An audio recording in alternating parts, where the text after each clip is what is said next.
Okay, so down in the lower east rift zone, the main new activity overnight was the renewed eruption at vent number 8. A vigorous lava fountain developed and fed lava to a new flow that moved northward from the fissure complex, and it crossed Paliki Road earlier this morning. By that time, the flow was about 1.5 miles long, and it was only advancing a few yards per hour. So the flow has slowed considerably overnight. Also, elsewhere on the fissure complex, the erupting vents of the past few days were erupting lava flows to the south and into the ocean had stopped erupting during the past day. The ocean entries this morning consist of only a very little amount of lava draining from the lava channels into the sea. So those are essentially quiet this morning. We've not recorded any additional earthquake activity in the lower part of the east rift zone or detected any additional deformation or widening of the rift zone in that area, suggesting that no additional new magma is accumulating in the lower east rift zone. Back up at the summit of the volcano from the main vent in the mountain crater, ash continued to erupt intermittently in the past day. There were a couple of stronger events this morning, right around 4:35 and also at 6:30, that generated some ash plumes up to about 10,000 feet and 12,000 feet respectively. Also, earthquakes are occurring at a higher rate at the summit area. These are small magnitude earthquakes, magnitude 2s and 3s. These are similar to some of the recent episodes of increased earthquake activity at the summit. Lasts for a day or two, 3. And these events, we think, are associated with the adjustment within the volcano as the summit area subsides in response to more magma leaving the summit reservoir than is coming into it from below. I think with that, I'll stop. All right, good morning. Today is day 18 of the park closure, and this has now exceeded the longest park closure to date, which was back in October of 2013 during a federal government shutdown. So this is an entirely different kind of shutdown. Again, it is a very unsafe place to be at the summit of Kilauea and its surrounding vicinity. We remind media that there is no media access to the park. We are the land managers, and if that should change, we'll let you know. But if it is not safe enough for park staff, for USGS staff, for our visitors, etc., it is not safe for media to be there either. I happened to be there Friday, right around noonish when the 4.0 struck. I was at the Jagger Museum overlook trying to get photography of law enforcement officers on a patrol, and it was somewhat terrifying to be there during that event. So really, guys, there is no media access, and again, if that changes, we will let you know.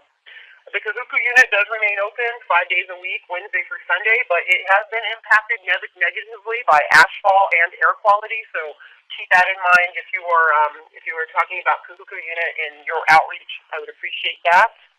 And I think that is it for my updates at this time. Meteorologist with NOAA's National Weather Service. Okay, good morning, everyone. The winds today are a little bit different than what we've seen for about the last week. We've been under typical trade wind flow with northeasterly winds. Well, that is changing today. The winds are swinging around to more of an easterly direction, and that's going to continue through Tuesday. And then once we get into Tuesday night and beyond, right through the next weekend, we'll get back into the typical trade wind flow with winds out of the northeast. Well, what that means here today through Tuesday is that we have the potential for the fog or haze from the Leilani Estates area to infect northwestward, and that could potentially bring bad air quality into the Pahoa region, as well as Mountain View and areas even up to and around the Hilo area. Also, I wanted to mention that the winds above the surface are actually more out of the southeast through about the first 15,000 feet of the atmosphere. And then above that, they shift around to the south and southwest above 15,000 feet.